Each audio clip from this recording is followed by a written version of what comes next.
안녕하세요. 이청훈 목사입니다. 우리 옆에 계신 분에게 이렇게 좀 격려했으면 좋겠습니다.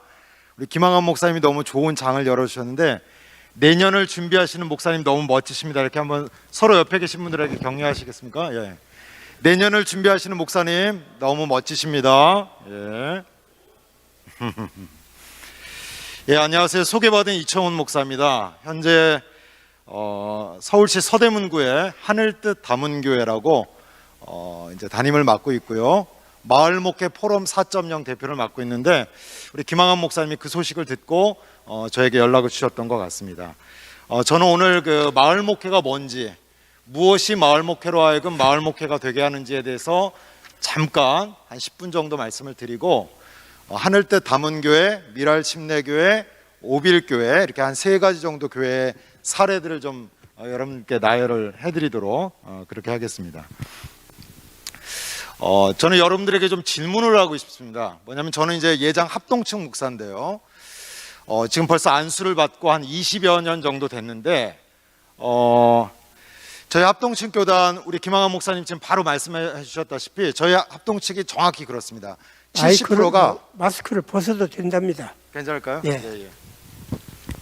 저희 합동측이 그런데 70%가 미자립 교회입니다. 저희 총회장님이 저희 교단이 뭐 13,000개 교회다 이렇게 이제 말씀을 하시는데 약간 뉘앙스는 뭔가 좀 이렇게 우리 교단이 이렇다 뭐 이렇게 이제 말씀하시고 싶은 것 같은데 사실은 그 중에 7,000개 정도의 교회 공동체가 미자립이고요. 제가 예장합동측 총회본부에서 아이들 여름 성경학교, 겨울 성경학교 교재를 만들면서 담임 목회하기 전에 교육 연구원으로 있었기 때문에 총회 데이터를 좀 가지고 있는데요. 심지어 그 중에 3,000개 교회는 목회자 가정만 모여 있는 교회입니다. 그러니까 목회자가 본인의 아내와 자녀만 놓고 설교를 하고 있는 겁니다. 대부분 이렇게 되면 어떻게 되냐면 제가 후배들이나 이렇게 동료들 보면 약 한 2년 이내에 이제 탈진하게 됩니다. 지치게 되고 많이 힘겨워하는 것을 제가 옆에서 보게 되거든요. 그런데 더욱더 여기에 문제는 뭐냐면 저희 합동측 안에 교회를 세운다. 교회의 본질이 공동체인데 교회를 세운다. 그럼 여러분 첫 번째로 목회자가 어떤 일을 하게 될까요? 여러분들 다 이미 알고 계신 내용입니다. 뭘 하게 되죠? 상가 임대를 합니다. 그리고 1,000만 원 단위 이상의 돈을 가지고 인테리어를 하게 되죠. 그리고 나서 매달 월세가 나갑니다. 근데 죄송하지만 미자립이라는 것은 목회자가 사례를 받는 구조가 아니에요. 그럼 대부분의 상가 임대와 보증금과 인테리어 비용과 그 다음에 월세 어디서 나옵니까? 거의 대부분이 후원에 의지할 수밖에 없습니다. 제가 대학 시절에 예수전도단 소속인데요. 예수전도단이 매년 한 1,000여 명이 넘는 1,500명이 넘는 대학생들이 모여서 전도 집회를 열고 이제 방학 때 전국을 향해서 국내 전도 여행을 떠나게 되는데 갔다 와가지고는 간증을 합니다. 우리가 뭐 당진에 갔는데 거기 하나님께서 어떤 목사님을 연결해 주셔가지고 일주일 동안 오직 전도에만 집중할 수 있게 모든 경제적인 그 비용들을 그 교회에서 다 감당을 해줬고 해결해줬다. 근데 여러분 조금 더 우리는 시각이 좀 바뀔 필요가 있을 것 같습니다. 매년요 지방의 그 어려운 교회가 이 단체에서 국내 전도여행 가가지고 떠나오는 그 대학생들을 사실은 일주일 동안 먹이고 입히기 위해서 얼마나 많은 희생들이 그 곳 가운데 있는지 모른다는 겁니다.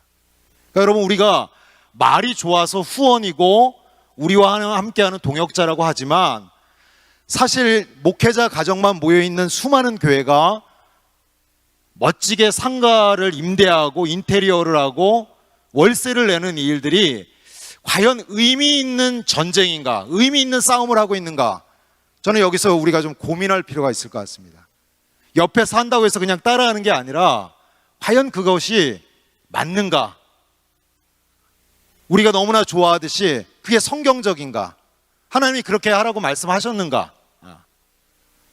심지어 어떤 교회는 보면 뭐 교회 지역을 정하면서 뭐 기도하니까 갑작스럽게 뭐 군자가 보여가지고 이거 하나님께서 군포에다가 교회를 개척하라는 뜻인가 보다. 이렇게 해서 시작하시는 분들도 많이 계신데, 우리가 좀 더 하나님께서 왜 성경 66권을 완간하게 하셨고 우리 가운데 이 성경을 통해서 말씀하시고자 하는 말씀하고 계신지에 대한 고민들이 좀 필요하다는 것입니다. 여러분, 우리가 아무리 웬만한 상가를 얻어서 예쁘게 인테리어를 해도요, 소위 우리가 말하는 공간 때문에 사람들을 초대하고 싶지만, 여러분, 우리가 웬만큼 꾸며가지고는요, 우리 인근에 있는 스타벅스보다 인테리어가 좋을 수가 없습니다. 게임이 안 됩니다. 두 번째는요, 그러면 자립된 교회는 과연 이 시대에 시대 적절한 복음 사역을 하고 있는가? 대부분의 교회가 이제 자립이 되고 독립 건물을 갖고 있고 어느 정도 외관을 갖고 있으면 이걸 하나의 파워로 생각합니다. 힘으로. 그래서 대부분 마을 주민과 주변 사람들에게 뭐라고 말하냐면, 자, 우리 교회가 이런 걸 준비했으니까 와보세요 합니다. 제가 여기서 말씀드리고 싶은 것은, 과연 교회가 그 와보라고 말하는 지역 주민들, 마을 주민들과 얼마나 소통을 하면서 본인들이 준비한 행사에 오라고 말하고 있는지 우리는 좀 고민할 필요가 있을 것 같습니다. 여러분, 문화적으로 보나 프로그램적으로 보나 무엇으로 보나 사실 교회가 이 시대에 지역에서 벌어지고 있는 웬만한 마을 축제나 마을 잔치나 프로그램에 비하여 교회 프로그램이 나을 리가, 죄송하지만 만무합니다. 요즘은 교회가 여러 가지 시스템상으로나 프로그램상으로 소프트웨어나 하드웨어가 세상을 앞질러 가는 경우가 그다지 많지 않습니다.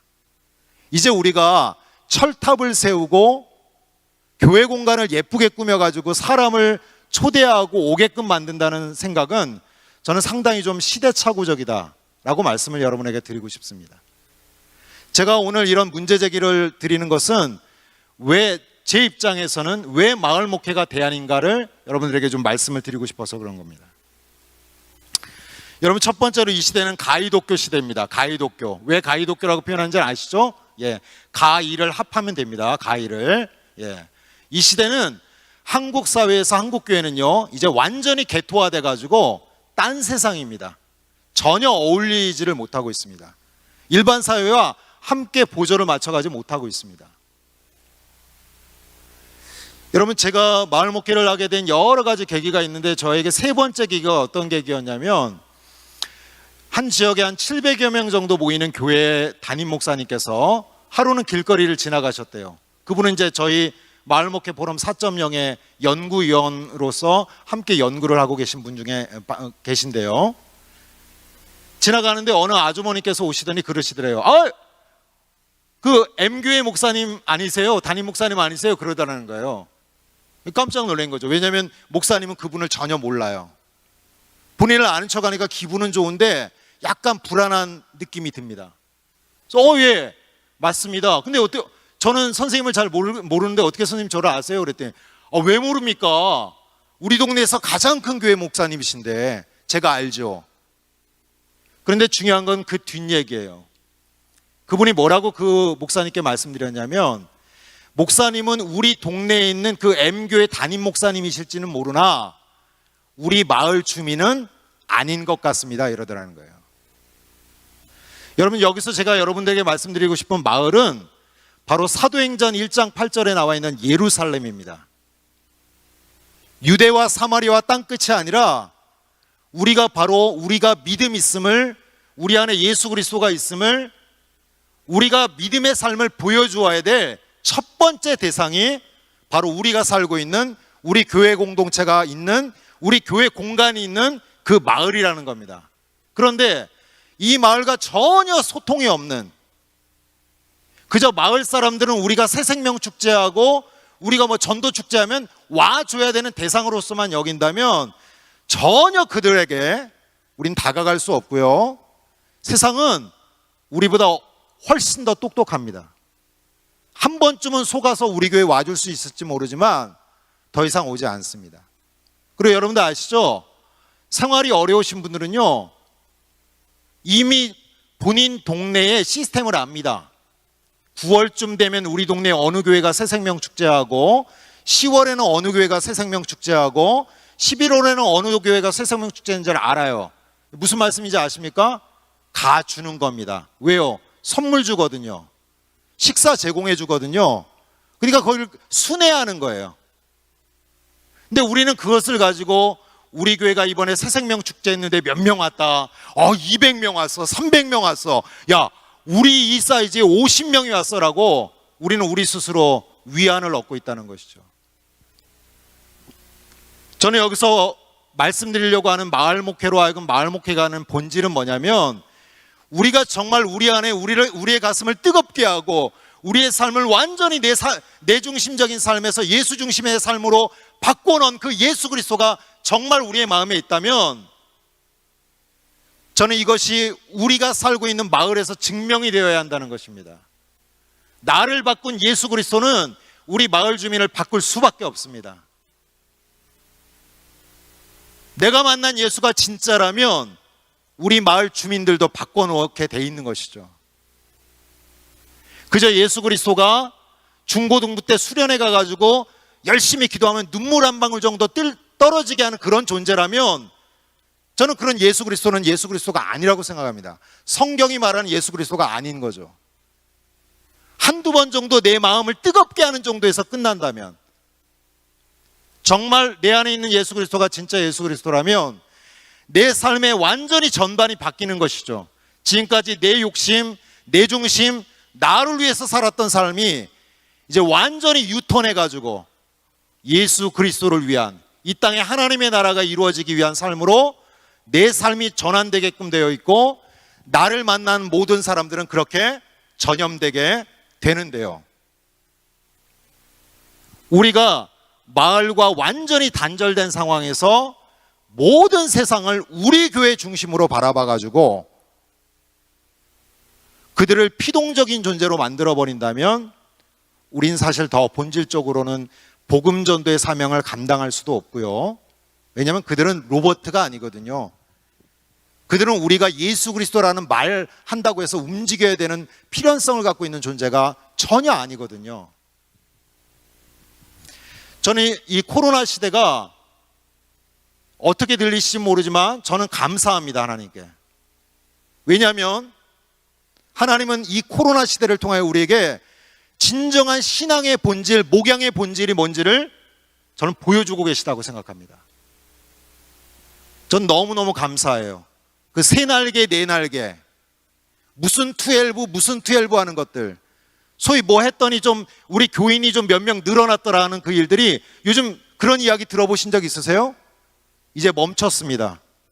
소위 숫자만 불리는, 그저 우리 교회 큰 거 자랑하고 싶은 그 시스템을 하나님이 저는 코로나를 통해서 완전히 중단시켰다고 생각합니다. 그렇게 해서 왔기 때문에 그들이 교회 공간 안에 있을지는 모르지만 전혀 세상을 바꾸지 못합니다. 자기 옆에 있는 아내와 남편조차도 예수하면 치를 떨게 되는 것이고 교회하면 가고 싶지 않은 곳을 만들어버린 것이죠. 원래 교회 공동체라는 것은 우리가 사도행전에 나와 있듯이 어느 정도까지 나갈 수 있어야 됩니까? 자신의 있는 모든, 바나바가 그리하였듯 자신의 모든 재산을 다 팔아 교회 가운데 두어 공동생산, 공동분배까지 나갈 수 있는 정도의 내 삶을 변화시킬 수 있는 일들이 되어야 합니다. 여러분 잘 아시죠? 예수님이 청년에게 제가 율법을 다 지켰습니다. 그래? 그러면 너에 있는 모든 소유를 팔아 가난한 자들에게 나누어주고 나를 따르라. 성경이 뭐라고 말하고 있습니까? 그가 재물이 많은 고로 염려에 갔더라. 죄송하지만 그 청년에 있어서 하나님은 뭡니까? 돈이었던 것이죠. 여러분께 한번 여쭤보고 싶습니다. 여기 목회자분들이시기 때문에 어려운 마음이신 건 알지만 저는 여러분 우리 성도들과 제가 만나는 우리 성도들에게 그렇게 말합니다. 여러분이 하나님께서 허락하신 수중에 들어오는 수입 중에 얼마나 가난하고 어려운 이웃들을 통하여 쓰십니까? 혹시 여러분들 하나님께서 주신 수입을 온전히 자신과 자신의 가정만을 위해서 쓰고 있지는 않습니까? 라고 여쭤봅니다. 칼빈이 얘기했습니다. 진정한 회심은 지갑의 회심이다. 여러분, 이 가해독교 시대에 이제 더 이상 저는 하나님께서 우리에게 공격적인 마케팅, 공격적인 복음 전도는 아니다라고 말씀하고 계시는 것 같아요. 여러분, 밖에 나가서 예수 그리스도를 전해놓고 이 한국적 분위기에서 누가 너 왜 예수 전하냐라고 뭐라 그러면 그거를 핍박받는다고 말합니다. 여러분, 그게 핍박인가요? 연일 뉴스와 신문 보도에 목회자들이 성 문제로, 돈 문제로, 정직의 문제로, 사람을 폭력하는 폭력의 문제로 이렇게 하루가 멀다 않게 사고가 터지고 있는데 저는 너무 부끄럽습니다. 어디 가서 목사라고 하는 타이틀을 얘기하지 못하겠어요. 그건 예수 그리스도가 부끄러워서가 아니라 예수를 믿는다고 말해놓은 우리들의 삶 때문에 그런 겁니다. 그런데 우리가 예수 그리스도라고 하는 이름만 말하면 돌아와야 하나요? 그 사람들이? 그것이 예수 그리스도의 권위에 대해서 도전하는 건가요? 저는 그렇게 생각하지 않습니다. 한국 사회에서 한국 교회는 이제 완전히 여러분 개토화됐다고 생각하시면 됩니다. 여러분, 교회에서 쓰던 용어를 갖고 마을에 가서 써보시기 바랍니다. 어느 순간 여러분들이 마을 세계에서 왕따 되고 있다는 것을 느끼게 되실 거예요. 교회 용어는 우리들만의 용어입니다. 우리들만의. 세상은 그렇게 말하지 않습니다. 두 번째는 여러분, 사회적 영성입니다. 저는 이것이 지난 세대의 우리 목양의 선배님들이 성도들을 사랑하고 성도들을 목양하고 성도들을 위하여 자신을 헌신한 것은 저는 저희 세대가 도저히 따라갈 수 없는 부분이라고 생각합니다. 정말 탁월합니다. 그런 면에서 우리 선배 목회자님들을 저는 정말 존경합니다. 그런데 저는 요즘 매스컴을 통해서 느끼는 것은 우리 윗 선배님들의 한계를 보게 됩니다. 사회적 영성, 역사의식과 이 마을과 이 세상에 대해서 얼마나 건전하고 성경적인 인식을 갖고 있는지에 대해서는 우린 사실 좀 물어봐야 합니다. 저는 교회 내에서 아무리 정치적인 얘기를 하지 말아야 되고 조심해야 되지만 전 최소한 이렇게는 믿습니다. 교회 안에 태극기 부대와 종북자파는 있으면 안 됩니다.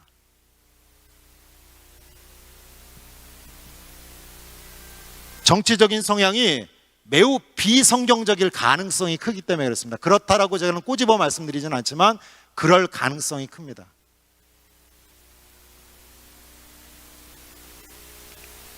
사회적 영성. 과연 우리 교회 공동체가 있음으로 인하여 주변에 경제적이고 관계적이고 신체적이고 정신적인 가난한 자들이 과연 우리 교회 공동체 때문에 살아나고 있는가? 그들의 삶이 질 향상이 되어서 그들의 일상이 전혀 어렵지 않은 세상으로 우리가 가고 있는가? 저는 그것이 우리 교회의 책무라고 생각합니다. 우리 마을을 그렇게 만들어야 될 책임이 우리 가운데 있다고 생각합니다. 여러분, 포스트 코로나입니다. 포스트 코로나. 지금 모이는 것이 어렵게 됐죠. 그런데 여러분, 제가 마을 활동가로서 일하면서 느낀 것은 마을은 멈추지 않습니다. 왠지 아십니까? 여러분 보세요. 멀리 있는 사람을 만나는 건 조심스럽습니다. 그렇죠? 근데 마을은 동네 사람을 만나게 됩니다. 우리가 모르는 사람을 만나면 불안한데 동네 사람은 지인이거든요. 또한 우리가 대형으로 많이 모이는 것은 위험하지만 그러나 여전히 지난 위드 코로나 선언 전에도 4명까지는 모일 수 있었습니다. 그래서 저는 여전히 신방을 다녔고 1대1로 만나는 일들은 저는 지속적으로 진행을 했었습니다. 여러분, 하나님 나라입니다. 겨자씨뷰 여러분들 잘 아시죠? 지난주에 어제 제가 주일날 설교로 저희 교회 공동체에서 함께 설교를 했는데요. 겨자씨, 천국이 겨자씨와 같다라고 하는 예수님의 말씀의 핵심은 뭡니까? 확장되는 것이죠. 정말 내 안에 진정한 예수 그리스도가 있다면 이것은 확장될 수밖에 없다는 겁니다. 확장될 수밖에. 내 안에 머무르지 않아요. 이건 분명히 내 주변에 누군가를 변화시키게 되어 있다는 것이죠. 근데 우리가 그 일에 연결되고 있느냐는 것입니다. 이 정도의 전제를 깔고 제가 이제 하고 있는 마을 활동가로서의 일들을 여러분들에게 좀 사례로 말씀을 드리고 미랄 침례교회하고 오빌교회까지 시간이 되면 제가 여러분들에게 말씀을 드리도록 하겠습니다. 저는 지금 이제 몇 가지 좀 직함들을 갖고 있는데 필요하니까 제가 좀 말씀을 드리겠습니다. 저는 현재 어떻게 주중에 보내고 있냐면 홍현초등학교에서 등교 지도를 하고 있습니다. 아이들 초등학교. 이게 원래 녹색 어머니에서 했는데 녹색 어머니가 하다 보니까 전교생 부모님들이 오고 가잖아요. 너무 많은 사람들이 오고 가기 때문에 지방자치단체에서 어떻게 했냐면 이 등교위원을 뽑았습니다. 4명 학교마다. 그 사람만 나오는 거예요. 왜냐면 이것도 코로나 때문에 그러는 겁니다. 그래서 제가 그 일을 합니다. 아침 8시에서 9시까지. 그 다음에 어떤 일을 하고 있냐면 서대문구 마을 공모사업 협력지기로 일을 하고 있습니다. 이 서울에는 마을공동체 지원센터라고 해갖고 우리 동네를 더 행복하게 하고 우리 동네를 이웃을 만들기 위해서 공모사업을 지원하게 되면 100만 원, 300만 원, 350만 원을 지원해 주는데요. 그 지원받아서 그 사업을 하는 사람들을 제가 옆에서 협력지기로 돕는 겁니다. 그 마을 사업이 잘 진행될 수 있도록. 그 다음 제가 활동하고 있는 것은 저희 지역에 발달장애인을 대하는 전국 장애인 부모연대. 발달장애는 이 정신적인 쪽에 문제가 있기 때문에 스스로의 권리를 옹호할 수도 없고 주장도 할 수 없기 때문에 유일하게 장애 중에 부모들이 나서게 돼 있습니다. 그래서 전국 장애인 부모연대에서 제가 사무국장으로 제가 좀 일을 했었고요. 그 다음에 또 한 가지는 저는 이제 홍은 이동의 주민자치회 복지분과위원으로 또 그렇게 일을 하고 있습니다. 그뿐만 아니라 저는 이제 저희 동네에 하담 커뮤니티라고 해서 제가 별도의 공간을 하나 가지고 있습니다. 이 공간, 이 말씀은 조금 후에 한 번 더 자세하게 말씀을 드리겠고요. 센터장을 맡고 있고요. 또 그 다음에 도담도담 마을학교라고 해서 코로나 때문에 기초학력과 돌봄에 문제가 있는 지역 아이들을 모아놓고 제가 학교장으로서 선생님들을 링크시켜서 그 아이들을 저녁 8시까지 돌봐주고 또 그들에게 기초적인 학력들을 제공해주고 저녁 식사를 제공해주는 일들을 지금 하고 있고요. 그 다음에 저희가 속해 있는 홍은동에서 저희가 하담 공동체, 제가 속해 있는 교회 공동체가 6가정에게 일정의 재정을 좀 후원해주고 있고 반찬 봉사로 섬기고 있습니다. 또 서대문구 장애인 종합복지관에서 옹호인으로서 발달장애 친구들을 매주 금요일마다 만나가지고 이 친구들과 여행도 다니고 이 친구들이 계산도 할 수 있도록 도와주고 이 친구들이 마을 주민으로서 살아갈 수 있도록 여러 가지 도움들을 주는 그런 만남들을 지금 제가 가지고 있습니다.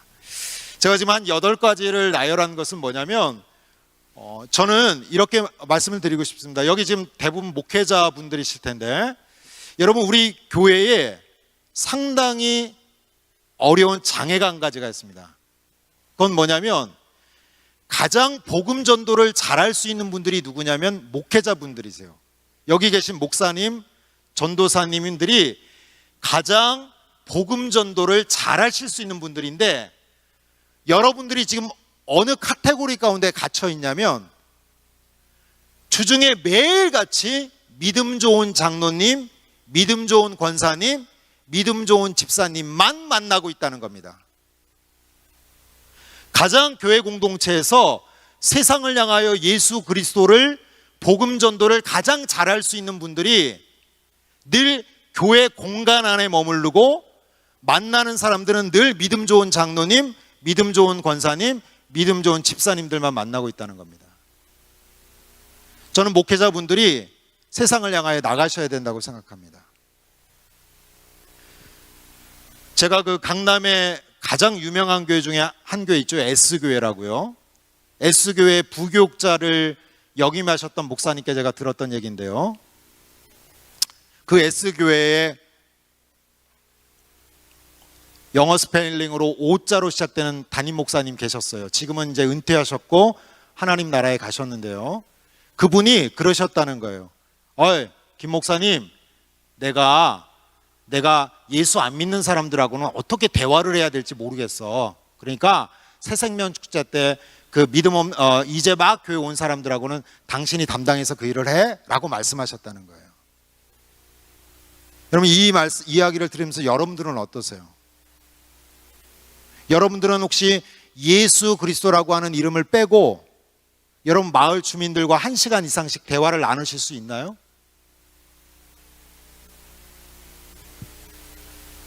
저는 이렇게 마을 활동가로 일을 하면서 마을 주민과의 접촉면들을 넓히는 이유는 뭐냐면 단 한 가지밖에 없습니다.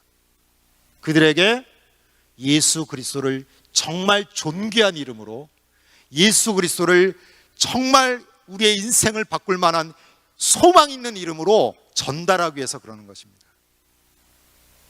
저는 노방전도나 축호전도를 통하여 하나님이 여전히 일하실 수 있다고 믿습니다. 믿지만 여러분, 그것이 코로나 시대 21세기에 과연 가장 좋은 방법인가? 이 부분은 우리가 좀 고민이 필요하다고 생각합니다. 저는 등교 지도를 하면서 이렇게 합니다. 초등학교 아이들이 지나가고요, 1학년, 2학년, 가끔 3학년 친구들은 부모님이 손을 잡고 오거든요. 그럼 제가 횡단보도에서 지도하면서 그럽니다. 야, 너 기부스 했네? 야, 너 안대 했잖아. 왜? 눈이 아파? 그럼 제가 한 번 하게 되면 한 학기를 하기 때문에 그 아이가 기부스를 풀고 안대를 풀 때까지 만나게 됩니다. 그리고 요즘 아이들이 인사성이 별로 없어요. 지나가는데 엄마는 가만히 눈치를 보니까 아이가 인사했으면 하는 눈치예요. 그럼 제가 그럽니다. 잠깐 뒤돌아봐. 자, 엄마한테 인사하고, 엄마한테 학교 다녀오겠습니다 인사하고. 그러면 아이가 돌아서 약간 모르는 무서운 아저씨가 그렇게 얘기하기 때문에 대부분 순종합니다. 엄마 학교 다니겠습니다. 그러고 인사합니다. 그럼 제가 누구한테 점수를 딸까요? 부모님한테 점수를 따는 거죠. 다음에 그 친구를 데리고 올 때 여지없이 그 부모는 저한테 인사합니다. 수고하십니다. 감사합니다. 인사하죠. 제가 동네 가면 저는 이게 인사하기 바쁩니다. 왠지 아세요? 우리 초등학생들이, 제가 등교지도하는 초등학교 학생들이 돌아다니면서 저 만나면 인사하거든요. 어디서 많이 봤던 아저씨거든요. 내가 아는 아저씨거든요. 인사합니다. 그 부모님들과도 관계가 세워지기 시작하고요. 저와 함께 등교지도하는 4명의, 저 외에 3명의 우리 아줌씨들은 저의 팬입니다. 제가 이분들에게 가끔씩 아침에 가서 아침에 맛있는 죽도 좀 드리고 음료수도 드리고 섬겨드리는 것이죠. 대화하는 것입니다. 그러면 이분들이 그럽니다.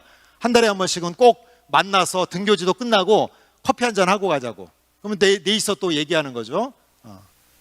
제가 지금 계속 여러분들에게 말씀드리지만 마을 사람들을 만났을 때 여러분들은 과연 예수 그리스도라고 하는 이름을 지우고 또 이걸 갖고 또 믿음이 없다, 어떻게 목사가 그럴 수 있냐, 그러실 수 있는 분들이 계실 수 있겠지만 저는 그 최종적인 목적이 있기 때문에 이야기하실 수 있으실까요? 여러분, 성경에 대해서 얘기하지 않고 예수 그리스도에 대해서 얘기하지 않으면서 마을 주민들과 대화를 나누실 수 있으실까요? 저는 그것이 여러분들의 복음 전도의 첫 좋은 출발이 될 것이라고 믿습니다. 제가 협력지기를 하면서 마을 공모 사업지기들을 만나게 됩니다. 그러면 다른 협력지기보다 저는 한 발짝 더 나가서 그분들을 돕죠. 그분들이 왜 이분이 나한테 이렇게 호의를 보이고 왜 이렇게 잘해주는지를 궁금해하도록 만듭니다. 저는 21세기 코로나 시대에 교회가 한국 사회 가운데 보여줘야 될 것은 말 없는 섬김입니다. 예수라고 하는 이름 없는 섬김입니다. 성경 이야기 안 꺼내는 섬김입니다. 저는 그것이 먼저 선제되어야 된다고 생각합니다. 저는 이것만이 믿음이 아니라고 생각합니다. 내가 예수 그리스도의 이름을 얘기하면 다 돌아와야지. 예수 믿어야지. 왜 안 믿는 거야? 저는 이것만이 믿음 좋은 것이라고 생각하지 않습니다. 어쩌면 우리 하나님께서는 우리가 마을 사람들과 좋은 이웃이 되어서 그 사람들이 내가 저 이청훈 선생이 말하는 말이라면 내가 100% 믿는다 라고 하는 신뢰와 인격적 교제가 쌓인 다음에 친구가 된 다음에 전하는 예수 그리스도는 그 무엇보다도 더 파워풀할 거라고 저는 생각하는 것입니다. 저는 주중에 저를 이청훈 목사라고 부르는 사람이 거의 없습니다. 저는 토요일 날 저녁이 되면 트랜스폼을 합니다. 목사로서 옷을 갈아입습니다. 왜냐하면 월요일 서부터 토요일 점심까지 저를 이청훈 목사님이라고 부르는 사람은 아무도 없거든요. 대부분이 이청훈 선생님이라고 부르고요. 제가 홍은동 아저씨입니다. 그래서 제 닉네임이, 마을 닉네임이 홍아재입니다. 홍아재 이렇게 부릅니다. 그런데 여러분 아시다시피 제가 신대원 졸업하고 목사로서 20년을 살다 보니까 이게 제 몸 안에 배어 있는 게 있어요. 대부분 활동하다가 단둘이 만나갖고 어딜 가게 되거나 단둘이 뭘 하게 되면 그분이 꼭 저한테 물어봅니다. 목사님이죠? 그러니까 여러분들도 제가 볼 때는 어디 가서 목사라고 하는 타이틀을 얘기하지 않으셔도 주변 분들 다 합니다. 목사인지. 우리 안에는 외국에 한국 사람들이 나가면 외국인들이 우리한테서 마늘 냄새를 맡듯이 다 알게 돼 있습니다. 굳이 우리가 스스로를 나 목사요 라고 얘기하지 않아도 세상이 다 압니다. 그런데 얘기하지 않고 섬김이라고 하는 단어로 그들 가운데 있으면 그들이 오히려 여러분들을 더 존중하게 될 것입니다. 더 멋지다고 말해줄 것입니다. 저는 지금 현재 담임하고 있는 마을 하늘뜻 담은교회가 두 번째 담임 임지입니다. 첫 번째 교회 갔는데 제가 좀 굉장히 당황스러운 일을 경험했습니다. 여러분들 교회는 수요 예배하고 금요 철야 때 몇 분 정도, 코로나 이전에 몇 분 정도 오시는지요? 제가 알기로 평균이 10분의 1 온다라고 얘기를 듣고 있습니다. 본인 주일날 출석에 10분의 1 정도가 오면 많이 오는 거다, 이런 이야기를 제가 들어봤는데요. 제가 이제 담임을 맡고 나서 그 교회 공간에 있는데, 야, 정말 거짓말같이 주중에는 우리 교회 성도를 한 명도 만날 수가 없더라고요. 수요 예배 2명, 금요철에 1명.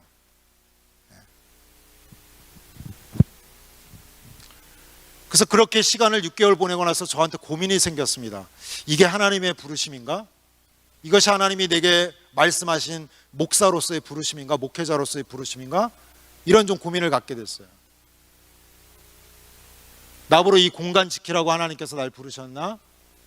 그래서 제가 가서 주일날 우리 성도분들한테 선언을 하고 양해를 구하고 말씀을 드렸습니다. 제가 지금 지난 6개월 동안 있어 보니까 여러분들 워낙 생계로 바쁘시고 삶이 분주하시기 때문에 교회 공간에 오실 수 있는 시간이 거의 없으신 것 같은데, 제가 혹시 주중에 이 마을을 위한 일들을 해도 되겠습니까? 라고 해서 양해를 구하고, 그때부터 마을 목회라는 개념도 모를 때 저는 무엇을 하기 시작했냐면, 첫 번째, 점심을 매번 다른 식당에서 밥을 먹기 시작했습니다.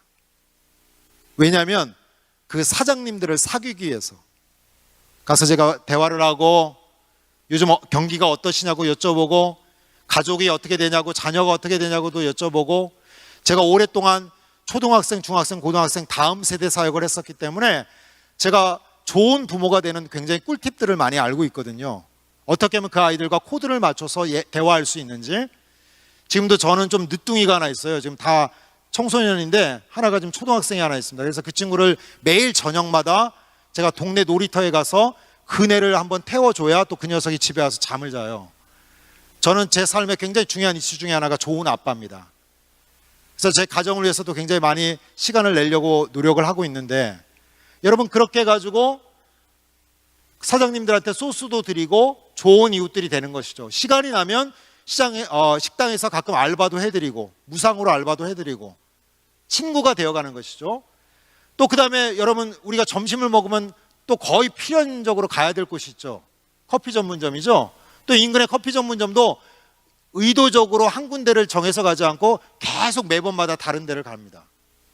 그러면서 친구가 되다가 하루는 이렇게 있는데 어느 가게에 저희 공간에 아무도 안 온다고 그랬잖아요. 그러니까 좋은 건 뭐냐면, 제가 독서를 하고 싶거나 제가 혼자 시간을 갖고 싶으면 저희 교회 공간만큼 좋은 공간이 없는 거예요. 아무도 안 와요. 공간은 한 100여 평 되는데 아무도 안 옵니다. 그래서 제가 월요일 날도 가끔 출근을 하는데 보면 월요일마다 문을 닫는 커피 전문점이 있는 거예요. 그래서 제가 하루는 화요일 날 정도 가가지고 여쭤봤어요. 아니 사장님, 30대 중반 정도의 젊은 사장님이었는데, 아니 사장님 아 근데 왜 이렇게 저 월요일마다 문을 닫으시는 거예요? 그랬죠? 그때 그 사장님 뭐라고 하시냐면 아버지께서 지금 암투병 중이신데 다행히 본인들은 형제자매가 좀 많아가지고 요일마다 담당자가 있다는 거예요. 월요일 날은 저, 뭐 이렇게 화요일 날은 둘째 뭐 이렇게 있다는 거예요. 그래서 월요일 날 그래서 문을 닫을 수밖에 없대요. 그 사실을 알았으니 또 제가 그냥 가만히 있을 수 없잖아요.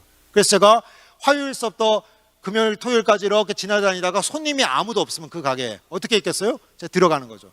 들어가서 사장님한테, 그분은 전혀 기독교 신앙을 갖고 있지 않은데, 사장님 잠깐 좀 얼굴 좀 뵙죠. 그러고 이제 카운터로 불러다가 그러는 거죠. 혹시 제가 여기 옆에 건물에 있는 목사인데 혹시 당신 아버지를 위해서 기도해도 되겠습니까? 라고 묻습니다. 아니 세상에 종교를 떠나서 자기 아버지를 위해서 빌겠다는데 싫어할 자녀는 아무도 없죠. 그렇게 하라고 그러시더라고요. 제가 그래서 그분 손을 잡고, 어떤 의미에서는 아들도 울지 않는데 제가 울면서 기도하는 것이죠. 아버지께서 속히 낫기를 원한다고. 그럼 뭐 여지없이 그 사장님과 저는요, 그 이후에 극도로 친해지는 겁니다.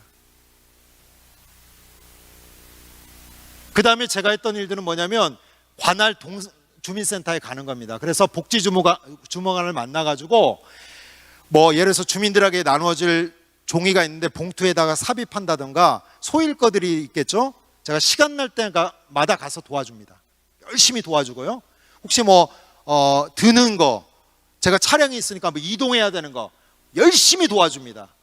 그러면 이게 나중에 어떻게 돌아오냐면, 여러분 아시다시피 요즘 동사무소에 가셔서 취약계층 돕고 싶다고 명단 달라고 하면 줍니까?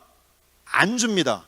개인정보 보호 때문에 절대 주지 않습니다. 그런데요, 제가 그렇게 하면서 복지주무관과 관계가 트니까 이 양반이 어떻게 하시냐면, 저희 교회가 그 당시에 절기연금은 무조건 동네로 빼기로 약속을 성도들과 했는데, 제가 그래서 독거 어르신들 좀 돕고 싶다고 얘기를 하니까 이 복지주무관이요, 엑셀 파일로 정리를 해서 주더라고요. 그분의 핸드폰 번호, 주소, 그분의 상황, 왜 부모님, 자녀들과 떨어져 사는지까지 상세하게 적어서 저한테 주는 거예요. 그럼 제가 또 가만히 있을 수 없잖아요. 어떻게 합니까? 제가 그분에게 절기연금인지는 모르니까 후원금을 전달할 뿐만 아니라 그 뒤로 그분과 저는 친구가 되는 거예요. 그래서 수시로 전화 연락드려서 생사 여부를 확인하고, 한 달에 한 번쯤은 그분들 모셔다가 그분들이 사고 싶은데 마트 못 나가니까 같이 이마트나 이런 데 가서 물건 살 수 있도록 옆에서 도와드리고, 한 2달에 한 번씩은 나들이도 시켜드리고, 바닷가도 한번 좀 보게 해드리고, 어디 저기 공원 같은 데도 돌아다니고. 이 정도가 되면요, 그 독거 어르신들을 담당하는 복지 주무관보다 제가 더 잘하는 거예요. 그분이 놀랍니다. 독거 어르신들이. 이게 아들 하나 더 생긴 거죠. 아들 하나. 그러면서 자연스럽게 저희 교회가 하는 일들은 마을의 관심사가 되기 시작하는 겁니다. 굳이 제가 말하지 않아도. 우리 전도 집회합니다. 새생명 축제예요. 여러분 이번에 우리 독거 어르신들 뭐 식사 봉사합니다. 오세요. 밥 먹으러 하지 않아도 본인들이 가끔씩 찾아옵니다. 심지어 어떤 분들은, 건강하신 분들은 와서 저한테 도울 일이 없냐고 물어보시는 분들도 계세요. 독거 어르신들이. 그러니까 저는 지금 계속해서 말씀드리는 것은, 마을 목회는 뭐 거창한 프로그램이거나 거창한 어떤 뭔가를 해야 되는 것이 아니고, 여러분들이 진짜 여러분 안에 예수 그리스도가 있잖아요. 이 예수 그리스도는 그냥 이름이 아니에요. 우리를 단지 눈물 찔끔 한번 흘리게 하는 그 정도의 이름이 아니라고요. 우리의 인생을 완전히 바꿔놨잖아요. 우리를 통해서 이 세상을 향한 놀라운 하나님 나라의 확장과 예수 그리스도가 오는 날, 그날 완성될 그 나라를 위해서 뛰게 하셨잖아요. 여러분, 그 출발이 여러분이 바로 몸담고 있는 그 마을이라는 것입니다. 그런데 그 마을은 사업적으로 접근하면 절대 안 되고, 프로그램적으로 접근하면 안 되고, 마을 주민을 인격적 존재로 존중하면서 그들과 인격적 친구가 되어가야 된다는 것이에요.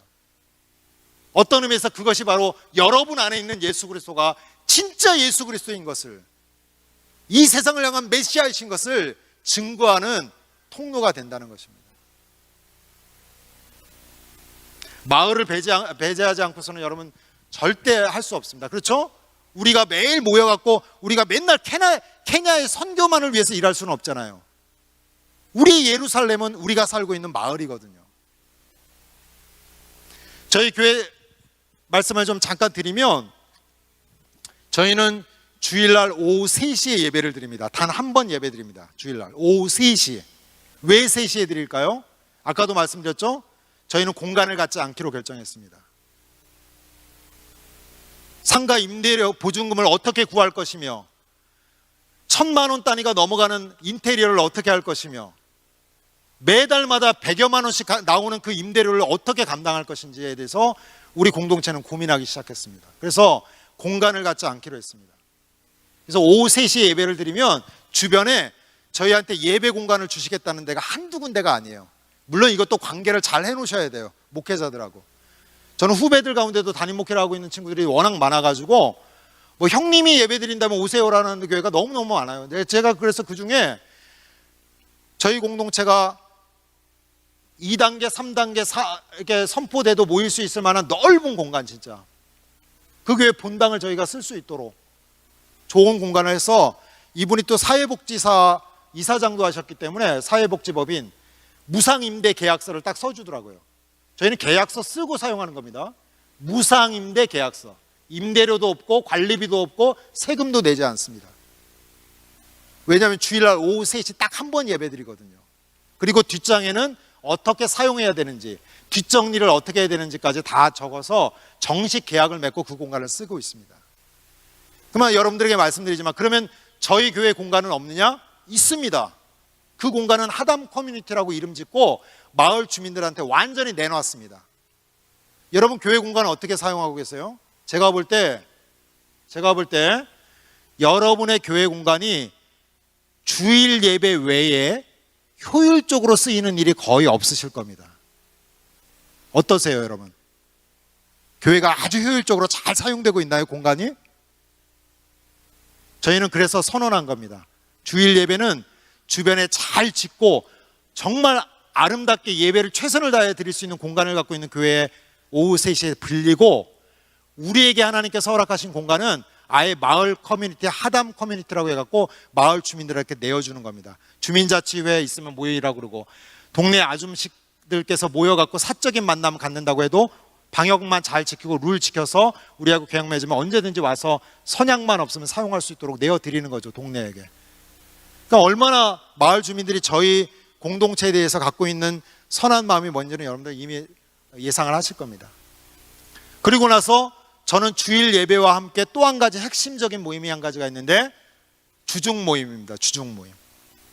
제가 지금 이 공동체를 담임할 때는 아직까지는 코로나 때문에 못 해봤지만, 여러분 저는 좀 주로 이렇게 주중 모임을 가졌어요. 코로나 이전에 저희 집에서 밥을 준비합니다. 저녁밥을 준비하면 저희 교회 가족들이 반찬을 한두 가지씩 갖고 와요. 그러면 저희 가족들이 한 4가정, 5가정씩 모이는 겁니다. 월요일, 수요일, 금요일. 그래서요, 저녁을 함께 먹죠. 저희는 아이들이 있기 때문에 우리 오는 가족들의 아이들도 저희 아이들 방에 흩어서 가도록 놀도록 하고, 저녁 식사가 끝나면 우리 교회 가족들과 함께 이야기를 나누기 시작합니다. 어떻게 지내고 있는지, 요즘 삶이 어떤지. 너무너무 재미있는 것은요, 어떤 남편이 막 얘기하잖아요. 난 이래 이렇게 얘기하잖아요. 가만히 듣고 있으면 무슨 생각이 드냐면, 본인 아내한테 하고 싶은 얘기인 거예요.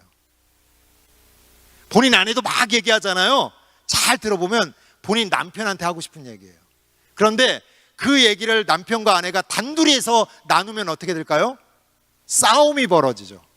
그런데 거기에 다른 공동체 가정들이 함께 있기 때문에 그게 자연스럽게 그 안에서 조율이 되는 거예요. 남편도 들으면서, 요거 나한테 하는 얘기구나. 내가 요거 중에서 요건 받아들일 수 있고 요건 내가 나중에 아내하고 얘기해야 되겠다. 이게 다 조율이 돼요. 그 만남이 얼마나 생산적이고 의미 있는 모임이 되는지 모릅니다. 그리고 맨 마지막에 삶 나눈 다음에 우리가 지난 주일날 들었던 말씀을 얼마나 내 삶 가운데 살아냈는지에 대해서 얘기하면서, 뻔하잖아요. 살아냈겠어요? 못 살아냈죠. 함께 울고 함께 웃으면서 함께 격려하면서 서로의 손을 부둥켜 안고 기도하면서 그 모임을 마무리하면, 제가 평균 시간을 보니까 보통 12시에 끝나고 늦을 때는 1시에 끝나는 경우도 있어요. 일주일에 한 번은 우리가 그렇게 헌신하자는 겁니다. 저녁 식사하고. 지금 코로나 시대는 어떻게 하냐? 저희가 줌으로 모입니다. 줌으로 모여서 8시에 모이는데 9시까지는 저희 교회 주일학교 아이들을 위해서 줌 레크레이션을 합니다. 줌으로 하는 레크레이션. 목사가 인도합니다. 야! 자, 지금부터 목사님이 얘기하는 갖고 오는 거야. 자, 숟가락! 그러면 아이들이 숟가락 갖고 와서 자기 줌 화면에다 들이미는 거예요. 먼저 들이미는 친구가 점수 따는 겁니다. 그래서 그날 1등한 친구에게 저희가 15,000원의 상금을 줍니다. 그러면 이거 왜 하냐? 청소년들을 꼬시기 위해서 그렇습니다. 청소년들은 자기들이 원하는 아이돌 그룹의 앨범을 사야 되기 때문에 2번 정도 1등하면 하나 살 수 있거든요. 청소년들도 참여합니다. 그래서 신나게 줌 레크레이션으로 함께 교제하고 9시가 되면 이제 주일학교들은 다 빠져서 각자 자기 일 하도록 하고 그 화면에 이제 부모님들이 나타나는 거죠. 그럼 제가 부모님들과 함께 우리가 비록 오프라인상으로 모여 있지는 않지만 함께 그렇게 삶을 또 나누는 겁니다. 줌 안에서도.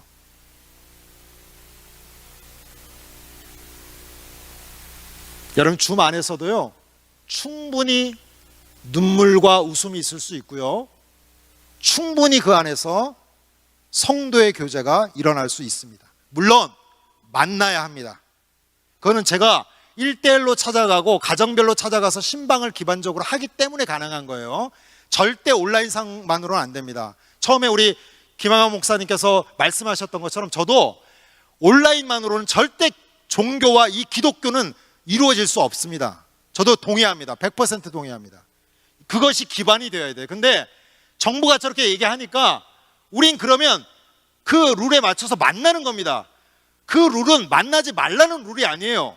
목회자가 가정을 찾아가면 됩니다. 안 되면 1대1로 만나고, 안 되면 저 말고 3명 나오라고 해서 4명까지 만나는 거예요.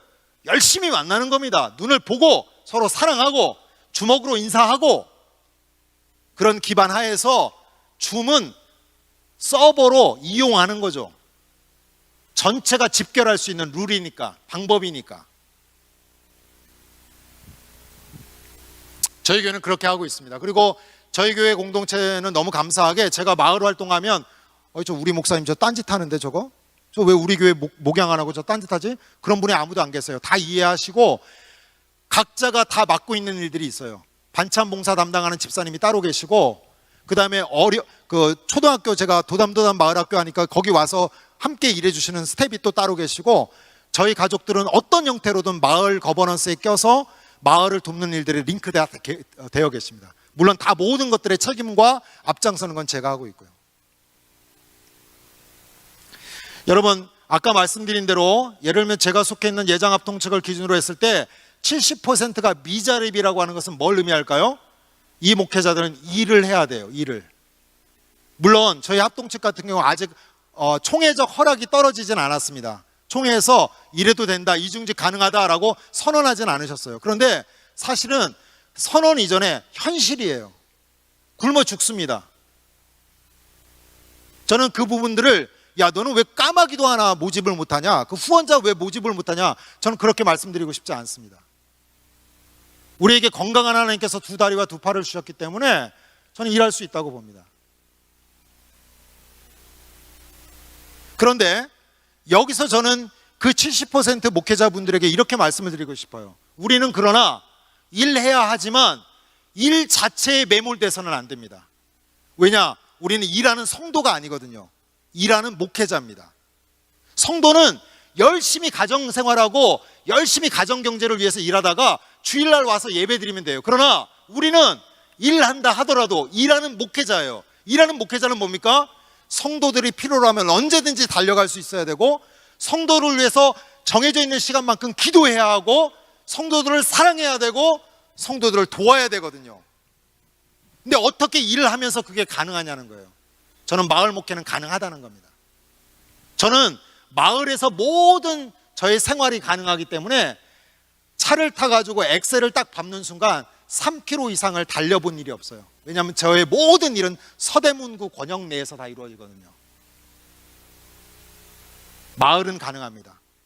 보다 자세한 것은 나중에 우리 한국교회정보센터를 통해서 제 핸드폰 번호 알려달라고 하셔서 저하고 소통하세요. 지금도 울산에서, 목포에서, 심지어 제주도에서 저희 하담 커뮤니티로 놀러 오십니다.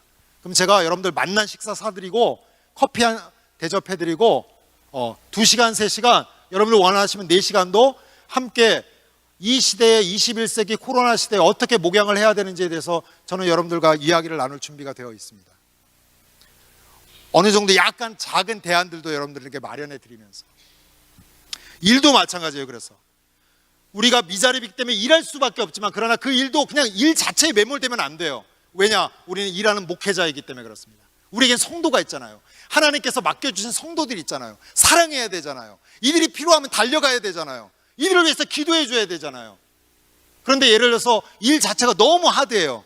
제가 지금 여기에서 딱히 어떤 특정된 그 직업을 말씀드리긴 참 애매한데, 여러분들 아실 거예요. 그 일을 하고 나면 잠자기 바빠요. 밥 먹고 잠자고 싶어요. 쉬고 싶어요. 아무것도 못해요. 저는 그것은 목회자가 선택할 수 있는 그 일자리는 아니라고 생각합니다.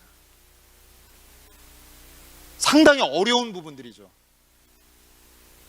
결코 쉽지 않습니다. 그래서 제가 저희 마을 목회 포럼 4.0의 모토가 뭐냐면, 마을이 일터가 되고 마을 일이 목양이 되는 선교적 교회의 한국적 이름 마을 목회, 저는 이렇게 규정을 지었습니다. 마을에서 얼마든지 여러분들의 가정 경제에 도움을 받을 수가 있고, 마을을 통해서 여러분들 목양을 하실 수가 있습니다. 이제 정리하면서 여러분들에게 말씀을 드리면, 여러분, 우리의 인식이 바뀌어야 됩니다. 어떤 인식이 바뀌어야 되냐면, 여러분, 에베소서 2장 8, 9절에 굉장히 중요한 핵심적인 말씀이 있죠. 너희가 그 은혜로 인하여 믿음으로 말미암아 구원을 받았나니. 9절, 그렇게 은혜로 구원받은 사람들의 가장 특징적인 삶의 모습은 무엇입니까? 자랑하지 않습니다. 왜요? 그 구원이 나의 삶과 나의 의지와 나의 선함으로부터 오지 않기 때문에. 교회에서 왜 성도들이 섭섭해합니까? 목회자가 나 안 알아준다, 나 진짜 열심히 했는데 안 알아준다. 왜 섭섭한 거예요? 자기가 있다고 생각하거든요. 근데 여러분, 그 건강 누가 주셨나요? 그 의지 누가 주셨나요? 그 교회 공동체 누가 허락해 주셨나요? 누가 지금 그렇게 존재하도록 해주셨나요? 하나님이시죠. 내 것은 아무것도 없어요. 목회자도 마찬가지입니다. 주변에 교회보다 한 10명 교인이 더 많다고 해서 우리 우쭐할 수 있습니다. 어깨 이렇게 올라갈 수 있습니다. 여러분, 그 순간 우리는요, 구원이 은혜인 것을 거부하는 거예요. 구원과 목양과 우리의 모든 삶은 하나님의 은혜입니다. 하나님의 은혜가 아닌 건 없어요. 그렇기 때문에 여러분, 순간순간, 그리고 마음의 깊은 속 가운데서도 자랑하시면 안 돼요. 내 것은 없어요. 내 건 없습니다. 하나님이 다 주신 거예요. 하나님의 것이에요. 그런데 우리 가운데 순간순간 자랑이 나타납니다. 시기합니다. 질투합니다. 왜요? 내 거거든요. 여러분, 왜 이 말씀을 드리냐면요, 그렇게 되면 어떤 이야기로 연결될 수 있냐면, 주일날 예배 드리기 위하여 교회 공간에 있는 우리와 주일날에도 예배 드리지 않고 밖에 있는 사람과 하나님 입장에서 같나요? 똑같나요? 틀린가요? 다른가요? 여러분, 잘 생각해 보세요. 주일날 교회 공간에 머물러 하나님을 예배하는 우리와 주일날임에도 불구하고 자기가 바빠서 자기 일에 매몰되어 있는 그 사람과 같나요? 다른가요? 같다는 겁니다. 우리는 의인인가요? 하나님 앞에서 똑같은 죄인일 뿐이에요. 그럼 뭐가 다른가요? 저는 여러분에게 이렇게 말씀드리고 싶어요. 시점이 다른 겁니다. 하나님이 단지 우리를 먼저 구원해 주신 것이지, 우리가 그들보다 단 좁쌀만큼이라도 더 의로워서 구원받은 게 아니라는 겁니다. 여러분, 그래서 세상 사람들이 이런 얘기 하잖아요. 누구누구는 교회 안 다니지만 저 사람은 법 없이도 살 사람이야. 여러분, 선하면 구원받나요? 착하게 살면 구원받나요? 성경에 그렇게 나와 있나요? 아니요. 구원은 하나님의 은혜입니다. 정확한 이유는 우리는 알 수 없어요. 성경에 단지 나와 있는 것은 예수 그리스도를 구주로 고백하는 것. 그러나 그 이상은 없어요.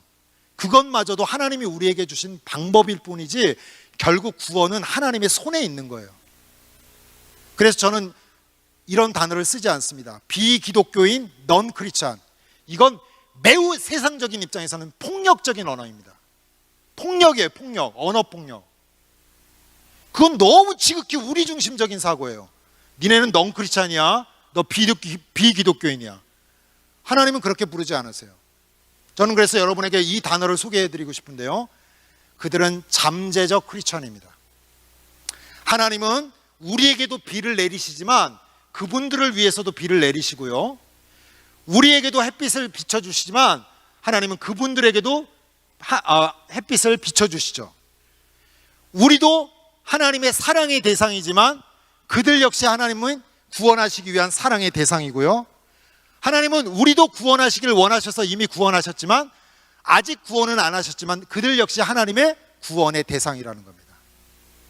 그러므로 우리가 마을 목회라는 타이틀 안에서 마을 주민들을 섬김으로 기독교적인 가치를 티를 내지는 않지만 기독교적인 가치로 그들을 대하는 것은 지금 우리가 목양하고 있는 것입니다.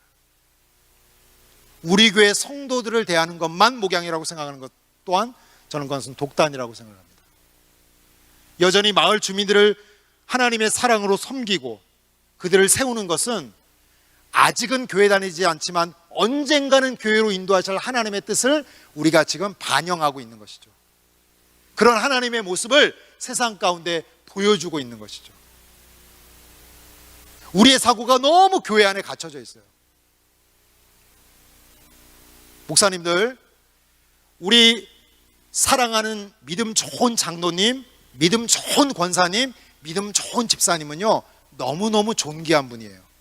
말할 것도 없어요. 그러나 이제 여러분들은 삶의 지평을 좀 더 넓히셔야 돼요. 왜요? 하나님께서 여러분에게 복음 전도를 가장 잘할 수 있도록 준비시켜 주셨잖아요. 사실 어떤 의미에서는 우리가 먼저 그 일을 해야 되는 것이죠. 우리 많은 분들이, 성도님들이 일반 사람들을 모집해보면 우리는 설교만 하면 우리의 모든 책무가 다 끝나는 거라고 생각하시는 분들이 계시는데 저는 그렇지 않다고 봅니다. 여러분, 오늘 우리에게 하나님께서 주신 사명이 무엇인지를 여러분 깨닫기를 원하는 것입니다. 제가 이렇게 마을에 직함을 8개, 9개씩 갖고 있는 이유는 단 한 가지입니다. 그들과 인격적인 교제를 나누고 인격적인 친구가 되어서 그 사람이 내가 이 선생이 하는 말이라면 믿어, 난 참 이 선생이 좋더라, 그렇게 만들어서 당신이 나와 인격적인 친구가 되어 주었는데, 당신이 나의 친구가 되었기 때문에 내 인생의 가장 소중한 이분을 소개하지 않을 수가 없어. 난 이분을 당신에게 얘기하지 않을 수가 없어. 그래서 전달하는 그 예수 그리스도의 이름이 저는 되기를 원하는 것이죠. 제가 어린이 사역을 오랫동안 했다고 말씀드렸잖아요. 초등학교 학교 앞 현장에 가면 참 지금 생각해보면 저 자신도 너무 부끄러워요. 사탕 하나 주고 예수님 믿으라고 그러고, 과자 하나 주고 예수님 믿으라고 그러고. 여러분, 예수님이 사탕 가격인가요? 사탕 받으면 예수 믿어야 되는 건가요? 저는 이렇게 말씀드리고 싶어요. 저는 저와 인격적인 친구가 되고 저와 신뢰할 만한 관계가 되지 않는 사람들에게 예수 그리스도 전하고 싶지 않습니다. 제 인생에 너무너무 소중한 그들에게 우리 인생에 가장 소중한 예수 그리스도를 저는 전달하고 싶고 그들에게 전하고 싶은 것이죠. 그래서 여러분, 저는 개척할 때 이렇게 말씀드리고 싶어요. 여기 혹시 신대원생 계시면 잘 들어주시기 바랍니다. 저는 교회는 여러분들의 교회 가족이, 교회 공동체 가족이 20명 이상 되어서 교회 가족이 먼저 목사님, 우리 좀 독립적 공간이 필요하지 않을까요? 라는 얘기 나오기 전까지는 상가 임대 생각하지 않으셨으면 좋겠어요. 말씀드렸잖아요. 공간 만든다고 해서 사람이 모이지 않는다니까요. 이제 그런 시대는 지났어요. 그건 우리 선배님 시대고, 지금 이 시대에는 공간을 예쁘게 꾸며놨다고 해서 사람이 오지 않습니다. 철탑 세워놨다고 해서 사람이 오지 않습니다. 길거리를 지나가고 술 취해갖고 방황하다가 저녁에 다 불 꺼져 있는데 십자가 불 켜져 있어서 왔다. 그거는요, 죄송하지만 30년 전 얘기고요. 그 방법도 여전히 하나님은 사용하시나 우리가 붙들기에는 너무나 경우의 수가 적은 일이라는 거예요. 그들과 인격적 교제를 나누시라는 겁니다. 친구가 되시라는 겁니다.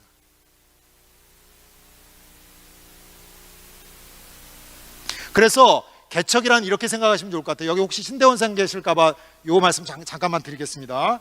신대원생 계실까 봐 말씀을 드리는데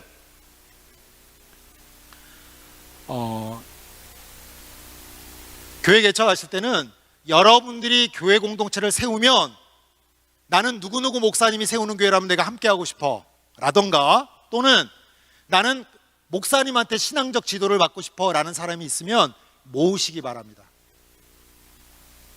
저는 유럽과 미주에서 배워야 될 것도 있다고 봅니다. 뭐냐면 한국은 철저하게 목회자의 소명이 어디로부터 오냐면 개인 소명이에요. 본인이 기도원에 가서 기도하다가 하나님 부르시면 가는 거예요. 신대원 가는 겁니다. 근데 여러분 아시죠? 미주하고 유럽은 어떻게 해서 가죠? 공동체가 보냅니다. 우리가 함께 생활하다 보니까 당신은 목사 돼야 되겠어. 그래? 당신도 그렇게 생각해? 나도 그렇게 생각해. 당신 신대원 가야 되겠어. 이렇게 해서 공동체가 함께 헌신해서 신대원을 보냅니다. 그런데 우리 한국은요, 철저하게 개인 소명입니다. 내가 기도원 가서 부름 받으면 가는 거예요. 죄송하지만 그렇게 가가지고 잘못 가는 경우가 적지 않다는 겁니다. 여러분, 저는 이 시대에, 코로나 시대 21세기에 목회자가 가져야 될 가장 큰 소양은 어느 누구에게나 다가갈 수 있는, 어느 누구하고나 인격적 교제를 나눌 수 있는, 편협한 교제가 아니라 인격적 교제를 나눌 수 있는 그런 사람이 되는 그 소양이 매우 중요한 소양 중에 하나라고 저는 여러분들에게 말씀드리고 싶습니다. 그래서 신대원 여기에 계시면 꼭 유념하시기 바랍니다. 여러분들 이제 쉽지 않습니다. 저희 합동 측에 어떤 분이 최근에 데이터를 내주셨는데 담임 목사가 되고 싶은 사람이 1000명이에요. 1000명, 저희 교단만. 그런데 기독신문이나 총신신대원의 담임 목사를 구하는 교회가 10개입니다. 10개. 10개에서 20개. 무슨 얘기죠? 980명은 임지가 없어요. 어디 위임받기가 어렵습니다. 그러면 이분들은 본인이 목사가 됐다는 소명과 제가 볼 때 개척을 해야 되는 소명은 약간 다를 수 있는데, 위임 자리가 없기 때문에 이분들은 어쩔 수 없이 어떤 면에서입니다. 오해하지 마시고요. 어떤 면에서 개척의 현장으로 내몰리는 겁니다. 원래 원하지 않았는데, 나는 위임받기를 원했는데. 여기까지는 괜찮습니다. 그렇다고 해서 여러분들이 꼭 상가 임대를 해야 되거나 몇 천만 원씩 들여서 인테리어를 해야 되거나 월세를 50만 원에서 100만 원씩 꼭 내야 되는 법은 없다는 걸 여러분에게 꼭 말씀드리고 싶고, 이 부분에 대해서 여러분들이 좀 자유로우셨으면 좋겠어요. 그 방법만 있는 것은 아닙니다. 교회는요, 여러분, 공동체입니다. 사람입니다. 사람이 핵심입니다, 여러분.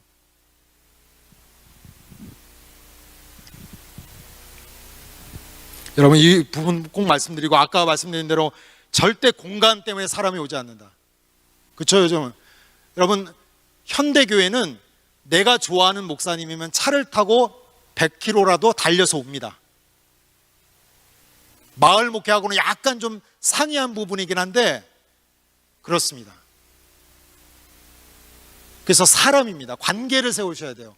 누군가가 내가 세우고자 하는 교회에 관심이 있어야 되고요, 내게 지도받기를 원해야 되는 것이고요, 나와 함께 하기를 원해야 되는 것입니다. 그 사람이, 그 성도가 나와 함께 교회 공동체를 이루어가야 될 사람입니다. 막연하게 강대상 아래서 기도하다가 누군가 우리 교회의 문을 열고 오는 경우는 많지 않습니다.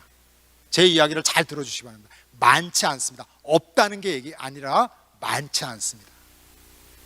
그것만을 전면에 내세워서 목양을 할 수는 없습니다. 여러분, 그래서 마을 거버넌스 안에 쭉 들어가셔야 돼요. 마을에 보면 민관협치, 주민자치회, 마을 공모사업, 마을 동아리, 각종 모임들이 엄청 많습니다. 저도 지금 일일이 다 나열할 수가 없어요. 여러분, 뒤에 소개하려고 했던 오빌교회 담임 목사님은 지역사회 보장협의체의 위원으로 들어가 계셔서 강동구에 있는 거의 모든 마을 거버넌스에 이 오 목사님의 영향력이 다 미치고 있어요. 그리고 이분 때문에 변화되고 있는 영역들이 많습니다. 오빌교회의 특징은 마을 거버넌스 안에 적극적으로 들어가시라는 거예요. 목사님들이 목사라는 타이틀 떼고 마을 활동가의 이름으로. 미랄 침례교회 목사님은 어떤 부분을 잘하냐면, 이 목사님은 다행히 그래도 교회 규모가 약 한 200여 명 정도 모여 있는 교회입니다, 현재. 그렇기 때문에 독립 공간 건물을 갖고 있고요. 그래서 그 지역에서 일어나는 모든 모임을 교회에서 갖도록 해줍니다. 그래서 본당도 무대 형식으로 되어 있어요. 무슨 이렇게 모임을 잘 가질 수 있도록 소그룹들도 다 내줍니다. 그래서 얼마나 그 지역사회 헌신을 많이 했는지 이번에 그 지역이 도시재생 사업이 벌어졌는데, 여러분 놀라지 마십시오. 220억 사업입니다. 220억. 그 동네, 동보다도 더 적은 그 교회 바운드리. 어떤 일들이 벌어지냐면, 여러분 이 마을 사람들이 참 재밌는데요. A라는 사람이 이 220억 공사의 대장을 맡으려고 하면 꼭 B라는 사람이 나타납니다. 이 사람이 그거 대장 맡는 거 싫어하는 거예요. 그러면 B라는 사람이 이 대장 맡으려고 하면 어떻게 할까요? A라는 사람이 싫어해요. 근데 나중에 어떻게 되는지 아십니까? A, B, C, D, E, F가 모여갖고 이렇게 얘기합니다. 그러면 우리 이렇게 합시다. 우리 이번에 이 협의체에 누구누구 목사님 계시다는데 우리 그냥 그 목사님한테 맡깁시다. 중재안으로 내놓는 겁니다. 그리고 적지 않은 동네가 그렇게 해서 목사님이 그걸 맡습니다. 참 감사한 것은 그래도 여전히 마지노선은 우리 목회자들에게 세상 사람들이 눈을 돌리고 있다는 겁니다. 예전에 그래도 한국 사회에 예전서부터 내려오던 그 흐름들이 있기 때문에 여전히 아직도 최종의 보루로 마을 일을 할 사람을 누구로 수장을 뽑을 거냐라고 할 때 찾는다는 거예요, 목회자들을. 저는 이것이 하나님이 이 시대의 마지막으로 우리들에게 주신 기회라고 생각합니다. 예, 정리하겠습니다. 여러분, 제가 오늘 말씀드린 마을 목회라는 것은 뭐냐면, 여러분들이 신앙생활을 하는데 우리가 교회 안에 머물 수 없다는 거예요. 우리의 신앙과 우리들의 비전과 우리들의 예수님이 명령하신 예루살렘과 온 유대와 사마리아와 땅끝까지 이를 때에 저는 그 예루살렘이 바로 여러분이 살고 있는 마을이라는 거예요. 마을. 그럼 그들에게 어떻게 나갈 것이냐? 프로그램으로 나갈 것이냐? 우리 교회가 뭐 했으니까 여러분 오세요라고 나갈 것이냐? 아니라는 것이죠. 사람은 자기가 존중받을 때 가장 기분이 좋습니다. 행복합니다.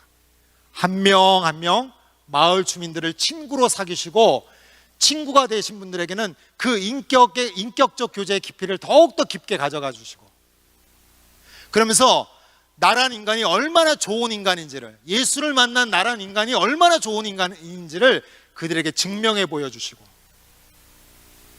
이 마을 사람들의 장점은 그 마음 안에 예수가 없는데 이들은 기본적으로 무슨 생각을 갖냐면 이웃이 행복해야 내가 행복하다는 겁니다. 놀랍지 않으세요, 여러분? 예수가 그 마음에 없어요.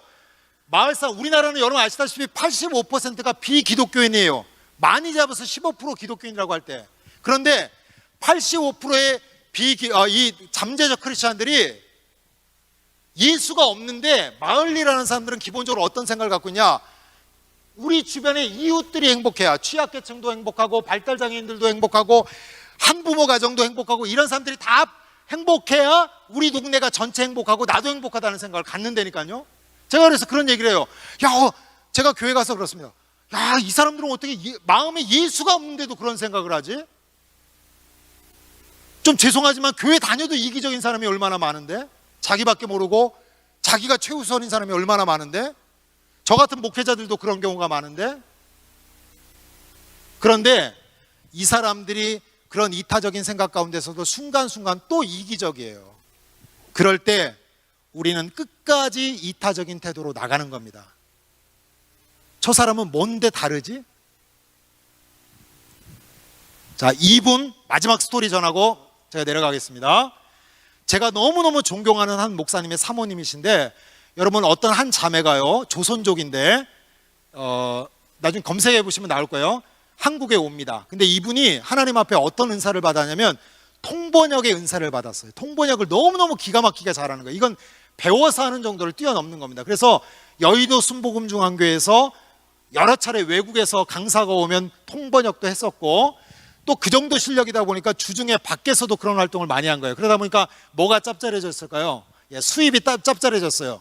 삶이 풍요로워지니까 이 자매였는데, 이혼한 부모님이 이혼하셨어요, 중국에서. 근데 엄마를 초대했습니다. 엄마, 내가 이제 조금 한국에서 살만하니까 엄마 한국 와서 같이 살았으면 좋겠다. 그래갖고 엄마를 초대한 겁니다. 그래서 엄마와 함께 너무너무 재밌게 잘 사는데, 이 자매가 엄마가 한국에 오신 지 1년이 채 안 돼갖고 암으로 투병하다가 죽습니다. 하나님 나라로 가게 돼요. 아직 자매는 예수 그리스도를 믿었고 신앙 고백을 했고 하나님의 자녀였지만, 엄마는 아직 교회를 다니기 전이었어요. 그래서 이 엄마가 얼마나 시름 가운데 빠졌겠어요. 완전히 절망 가운데 빠져갖고 밥도 숟가락도 제대로 뜰 수 없는 상황이었는데, 제가 그 존경하는 목사님의 사모님이 이 자매를 3년 동안 꾸준히 찾아가고 식사 대접을, 밥 먹는 것도 도와드리고 모든 일상들을 옆에서 케어를 한 거예요. 3년 동안 말 없이. 그 케어를 하는 이유는 동네 주민이라는 이유로, 사모가 아니라. 그랬더니 3년이 지난 다음에 그 어머님께서 그 사모님에게 했던 이야기입니다. 내가 선생님이 나를 왜 도와주는지는 모르겠지만 지금 이 순간 나는 당신이 믿는 예수 그리스도가 궁금해졌다고. 당신이 믿는 예수 그리스도가 도대체 어떤 분인지, 당신 마음 안에 있다는 그 예수 그리스도가 어떤 분인지가 내가 궁금해졌다고 그렇게 얘기를 하더라는 거예요.